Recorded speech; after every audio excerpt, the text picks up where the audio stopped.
चलिए question number 14 देखते हैं। 14वां प्रश्न थोड़ा सा ना शब्द इसमें अजीब तरीके का है, फंसाता है बनाने में, चित्र को बनाने में समझ नहीं आता कैसे बनाए। सुनिए ध्यान से। बोल रहा है कि 7 मीटर ऊंचे भवन के शिखर से, अब आप सोचिए 7 मीटर ऊंचा भवन, भवन माने क्या होता है? घर। 7 मीटर ऊंचा भवन, तो आइए हम एक 7 मीटर का भवन बना देते हैं। ये मान लीजिए हमारा भवन है, भवन का मतलब घर। कितना मीटर ऊंचा है? 7 मीटर ऊंचा हमने एक घर बना लिया। इतना तो आप बना सकते हैं। ध्यान सुनिए, ये भवन का शिखर है और ये भवन का आधार है। ठीक, ये भवन बन गया। अब आगे सुनिए, बस क्वेश्चन पढ़ते जा रहे हैं, बनाते जा रहे हैं। बोल रहा है कि शिखर से, शिखर से माने उसके ऊपर से, भवन के शिखर से एक केबल टावर के शिखर का उन्नयन कोण 60 अंश है। केबल टावर, केबल टावर का मतलब एक टावर बना लेना है आपको। टावर हमेशा भवन से बड़ा होगा ना, इस बात को याद रखिएगा। टावर के शिखर का, भवन के शिखर से टावर के शिखर का, इन दोनों को मिला दे। उन्नयन कोण कितना है? 60 डिग्री, 60 अंश का है। ऐसे हम इसको बना दे रहे, मिला दे रहे, तो यहाँ पे बना देंगे 60 अंश। देखो एक कोण बन गया हमारा उन्नयन कोण। उन्नयन कोण का मतलब क्या होता है? वो इस उन्नयन कोण का मतलब नीचे वाला आदमी ऊपर वाली वस्तु को देखता है तो उसको बोलते हैं उन्नयन कोण। आदमी कहाँ होगा? नीचे। इसको क्यों बता रहा है? अभी एक अवनमन कोण आने वाला है, इसीलिए समझा रहे हैं। देखो अगला समझो। अब बोल रहा है क्वेश्चन में कि उन्नयन कोण 60 अंश का है और इसके पाद का अवनमन कोण 45 अंश है। मतलब इसके शिखर का उन्नयन कोण कितना था? 60 अंश है। और इसके पाद का अवनमन कोण, अवनमन कोण मतलब व्यक्ति कहाँ बैठा होगा? ऊपर। अवनमन मतलब यहाँ बैठा होगा और कहाँ देख रहा होगा? यहाँ से 60 अंश का कोण। इस चित्र को बनाने में ना बहुत लोग को समझ में नहीं आता कैसे बनाए, तो घबरा जाते हैं। ठीक है, इसलिए इसको समझ लो ऐसे। यहाँ पे 30 अंश का ना 45 अंश का कोण यहाँ पे बन रहा है और अवनमन कोण है। अवनमन कोण का मतलब यहाँ पे 45 बन रहा था। तो ऐसे जेड होता है ना, जेड यहाँ वाला यहाँ चला आता है। ठीक, इसको बोलते हैं अवनमन कोण। तो ये हमने चित्र बना लिया। चित्र में हमको ये समझ में आ रहा है इसको देख के कि एक बार हमको 60 अंश वाला हल करना पड़ेगा और एक बार हमको ये 45 वाला हल करना पड़ेगा। ठीक है, हमसे इसमें से क्या पूछ रहा है क्वेश्चन में? क्वेश्चन में पूछ रहा है कि मीनार की ऊंचाई बताइए। चलिए, तो मीनार की ऊंचाई यही पूरा होगा क्या? अच्छा, केबल टावर है क्या ना? मीनार हम पढ़ दिए। हाँ, टावर की ऊंचाई, गलती हो गया, टावर की ऊंचाई बोल रहा है। चलिए देखिए, ये हो गया A, B, C, D और E। आपका जो मन करे वो लिख लो, कोई दिक्कत नहीं है, जो मन करे। ठीक है, चलिए अब लिखते हैं। सबसे पहले लिखेंगे जो पूछा है उसको मान लिया जाएगा। लिख लेंगे माना केबल टावर, केबल टावर की ऊंचाई, केबल टावर की ऊंचाई बराबर h मीटर। ये हमने मान लिया।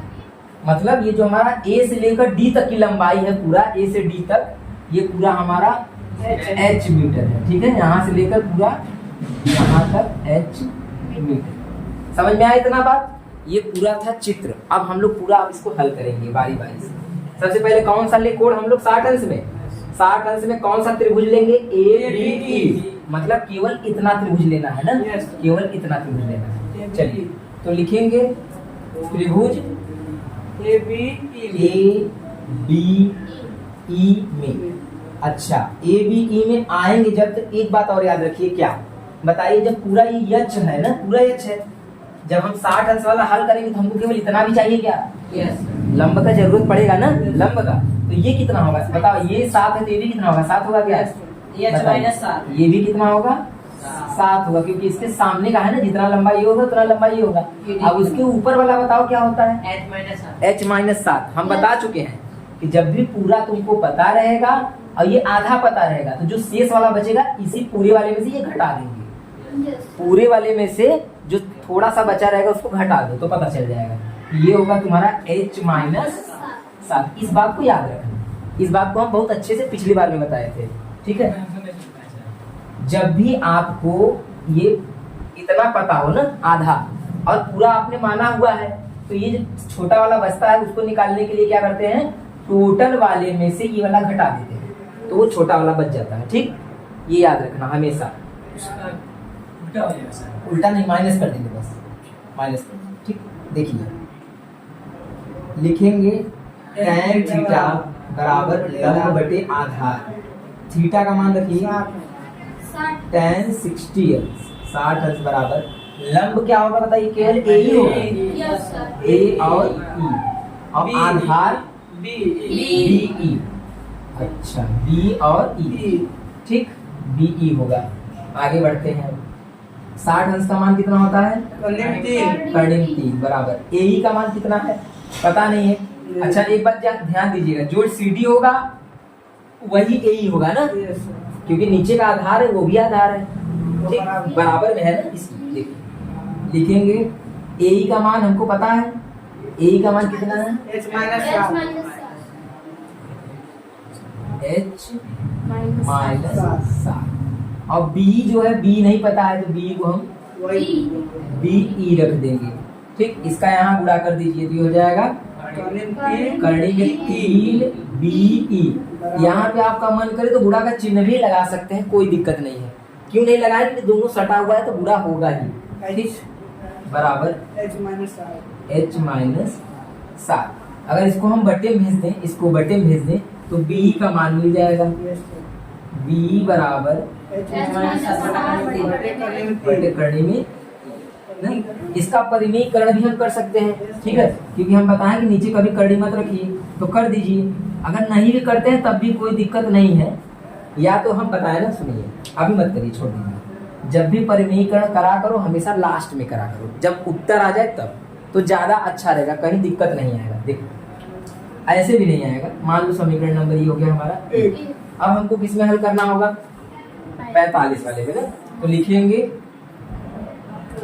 पुनः त्रिभुज 45 वाला क्या है, BCD या BDC, जो भी लिखना हो लिख सकते हो, BCD में।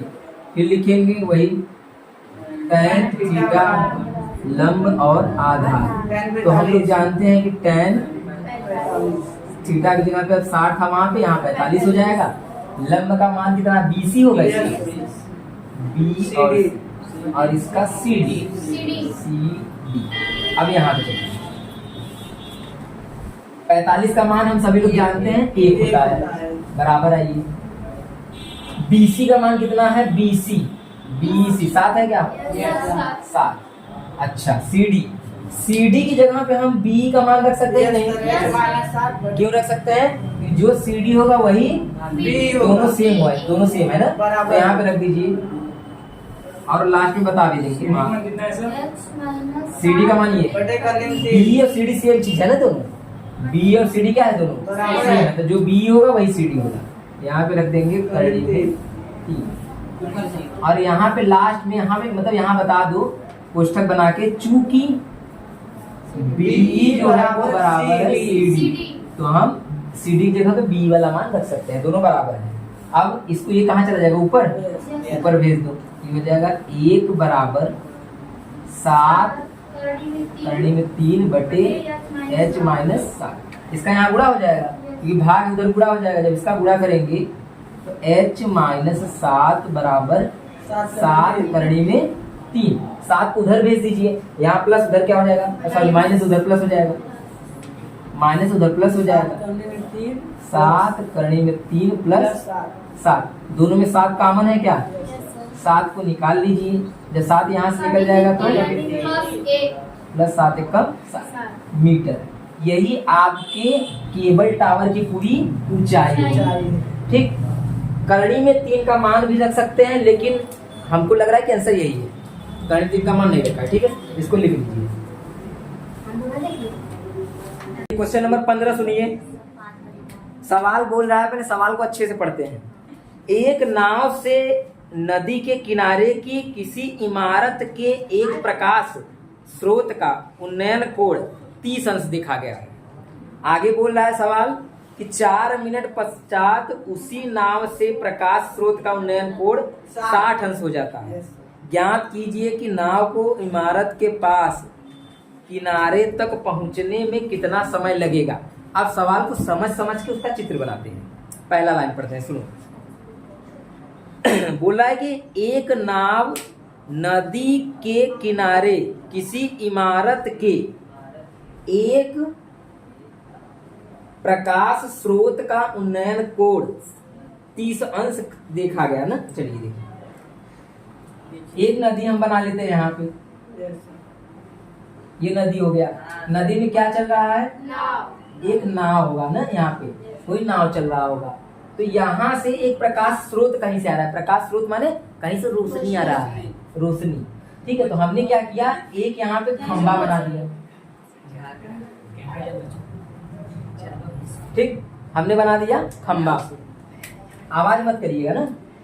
खंभा बना दिया, इस खंभे पे से कोई प्रकाश स्रोत यहाँ पे आ रहा है। ये लीजिए, हमने एक प्रकाश स्रोत कर दिया, ये प्रकाश आ रहा है। आगे क्या बोल रहा है देखते हैं।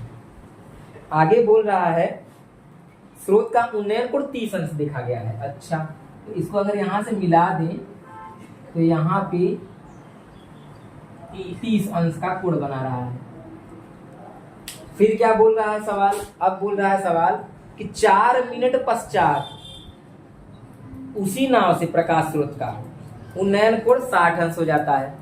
मतलब जब 4 मिनट बीतेगा तो बताओ क्या ये नाव वहीं रहेगा कि आगे बढ़ जाएगा? आगे बढ़ जाएगा। तो मान लो नाव यहाँ पे आ जाता है।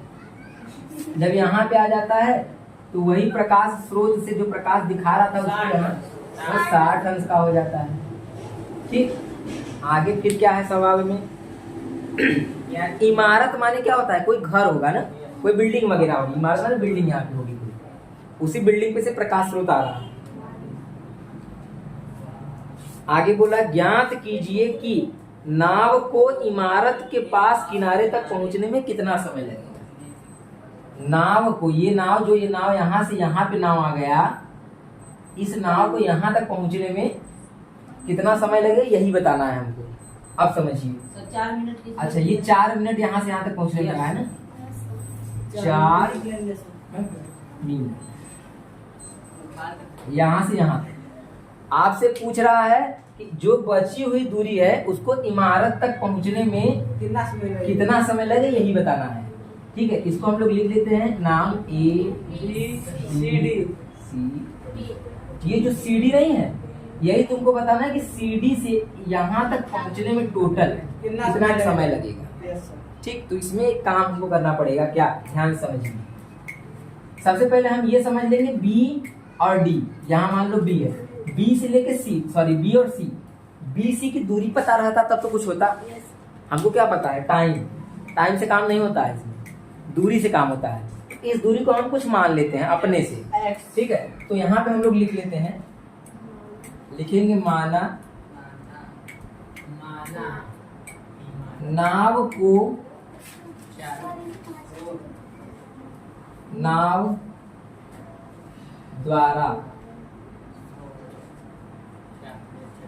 द्वारा चली गई दूरी BC बराबर x मीटर। हमने क्या मान लिया? हमने ये मान लिया कि जो B से C तक की दूरी तय किया है वो कितना मीटर गया है?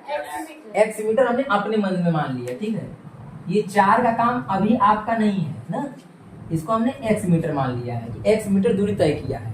ठीक है, अब आगे देखते हैं। अब हम सवाल को हल करते हैं। अच्छा, इमारत की ऊंचाई वगैरह दिया है? कुछ भी दिया नहीं है। ठीक है, ऊंचाई कुछ नहीं दिया, उसको एडी रहने दो, या तुम्हारा मन करे तो एच लिख सकते हो, लेकिन हमारे हिसाब से उसको कुछ मत लिखो, एडी रहने दो। ठीक है, चलिए यहाँ 60 अंश है। अब आगे बढ़ते हैं, 2 बार हल करेंगे सवाल, एक बार 30 अंश में और एक बार 60 अंश में। या आप लोग अपने समझने के लिए यहाँ पे लिख ही लीजिए, ऐसे समझ में ज्यादा आएगा थोड़ा सा बस, बाकी हम एडी से भी चल सकते हैं। तो लिख लेंगे यहाँ पे तथा एडी बराबर h मीटर। ऐसा हमने इसलिए माना है ताकि समझ में ज्यादा आए। ठीक, अब लिखेंगे त्रिभुज ए बी डी में। अच्छा, पहले छोटा वाला लेते हैं ना, छोटा वाला ए सी डी में, इस वाली में, छोटे वाली ए सी डी में। ए सी डी में लगाइए tan थीटा बराबर tan थीटा बराबर लंब और आधार हो जाएगा। tan थीटा का मान कितना रखेंगे? 60 अंश। लंब क्या है? एडी, एडी रख दीजिए। आधार क्या है? सीडी, सी और डी रख लीजिए। ठीक, इसमें से जो आपको पता है उसको रख लीजिए। 60 अंश का मान करड़ी में बराबर एडी को हमने एच लिख लिया है। सीडी का कोई काम अभी नहीं था, सीडी को वैसे ही रख दिए हैं। हम इसको इधर भेज देंगे। सीडी बराबर एच, करड़ी में 3, सीडी बराबर सीडी बराबर एच, ये नीचे चला जाएगा। सीडी बराबर ठीक है, H या बराबर रहने H। दो, आप इसको ऐसे ही रहने दीजिए। ठीक है, एच बराबर करड़ी में 3 सीडी, आप इसको रहने दीजिए। सही है, आपको सीडी निकालना है। ठीक है, सीडी रहने दीजिए। अब हम क्या करेंगे, ध्यान से सुनिए। पहला काम हो गया, दूसरे त्रिभुज में चलते हैं। लिखेंगे त्रिभुज A B D, A B D में, ए बी डी में चलेंगे। tan थीटा बराबर tan थीटा वही लंब और आधार ले लेंगे। लंब बटे आधार लिखेंगे। tan 30 30 अंश बराबर लंब का मान वही रहेगा एडी और आधार बी और डी, बी डी। अब यहाँ से समझना, 30 अंश का मान 1 हो जाएगा बराबर एडी का मान एच हो जाएगा ना। बताइए, ये जो बी डी है, बी डी दो भाग में, एक भाग ये है और एक भाग ये है, तो इसको लिखेंगे BC प्लस CD पूरा। तो पूरा नाम इसको लिखेंगे BC प्लस CD। ये पूरा नाम है ना इसका, यहाँ पे देखो पूरा नाम है ना, BD पूरा नाम है। तो BD को पूरा तोड़ने के लिए हम एक बार BC और CD अलग अलग ले लेंगे, 2 बार। पूरा नाम को नहीं ले पाएंगे एक साथ ना, अलग अलग करना पड़ेगा। आगे H वैसे ही रखिए। BC का मान x है, x हमने माना हुआ है, प्लस CD को CD रहने दीजिए। ठीक, अच्छा इसका यहाँ गुणा कर दीजिए, इसका यहाँ गुणा कर दीजिए। इसका गुणा यहाँ करेंगे तो क्या हो जाएगा? बराबर H करने में 3, चाहे करने में 3 H लिखिए, दोनों बात एक ही है। H का मान यहाँ निकाले हैं क्या? इस H के मान को वहां रख दीजिए। H का मान रखेंगे करड़ी में 3 CD गुणा केवल करड़ी में 3। ठीक है, H का मान रख दिए। अब इसका इसमें गुणा करेंगे 3 बन जाएगा क्या? 3 में गुणा कर देंगे 3 CD। अच्छा, इस CD को उधर लेके जाइए। x बराबर 3 CD माइनस इसको इसमें से घटाएं कितना आएगा बताइए? 2 CD। अच्छा, अब इसको बटे में भेज दीजिए। तो इसको बटे में भेज दीजिए तो x बटे 2 बराबर, नहीं समझ में आएगा? यहाँ एक होता है ना, एक घट गया 3 में से, एक घट गया 3 में से। ठीक, CD मतलब जो CD का मान है CD x बटे 2, यही हमारा असली काम जो हो गया। CD का जो मान है, ये जो CD का मान नहीं है, CD का मान इसका आधा है क्या? आधा मतलब बटे 2 आ रहा है ना। इसका मतलब अगर ये 100 मीटर होगा तो ये कितना होगा? केवल 50 मीटर होगा, उसका आधा होगा। तो इसीलिए हमने क्या माना था? x माना था। x माना तो ये कितना आ गया? x बटे 2। इससे हमको ये पता चल रहा है कि अगर 100 मीटर चलने में 4 मिनट लगता होगा तो 50 मीटर चलने में 2 मिनट। मैटर समझ में आया? हमने उसको 4 रख के क्यों नहीं हल किया? क्या हम 4 नहीं रख सकते थे क्या? ये इसको हम 4 नहीं रख सकते थे, लेकिन वो मीटर था ना, मिनट था ना। रखा जाता है दूरी, समझ में आया ना? दूरी मीटर उटर, मिनट हम थोड़ी नहीं रख सकते हैं। ऐसा सवाल बहुत लोग बताए हैं, हम देखे हैं कि यहाँ पे ना x नहीं रख, वो 4 मिनट ही रख देते हैं और मिनट रख के हल करते हैं, आंसर भी आ जाता है। लेकिन वैसे होगा नहीं, बहुत लोग 4 को ही रख देते हैं, 4 रख नहीं सकते। क्यों? 4 मिनट है, मीटर थोड़ी नहीं है, इसी दूरी नहीं है। तो हम उसको दूरी इसीलिए यहाँ पे x माने हैं और दूरी मान के ऐसा निकाल लिए तो x बटे 2 आ गया। तो हमको ये पता चल गया कि जो CD दूरी जो यहाँ से यहाँ तक उसको जाना है, पहुंचने में समय लगेगा, इस समय का आधा लगेगा, इस समय का आधा लगेगा। ठीक है ना? अब लिखेंगे यहाँ पे लास्ट में लिखेंगे अतः। पहले एक बार चूंकि लिख देते हैं, लिख लेंगे चूंकि इसलिए x मीटर दूरी तय करने में तय करने में लगा समय। समय। कितना लगा था समय? 4 मिनट यस सर। ना। चूंकि x मीटर दूरी करने में 4 मिनट लगता है तो x बटे 2 मीटर दूरी तय करने में लगा समय बराबर 4 का आधा, यानी कि 2 मिनट। आप डायरेक्ट भी लिख सकते थे, लेकिन ऐसे थोड़ा अच्छा लगता है। ठीक है, लिख लीजिए।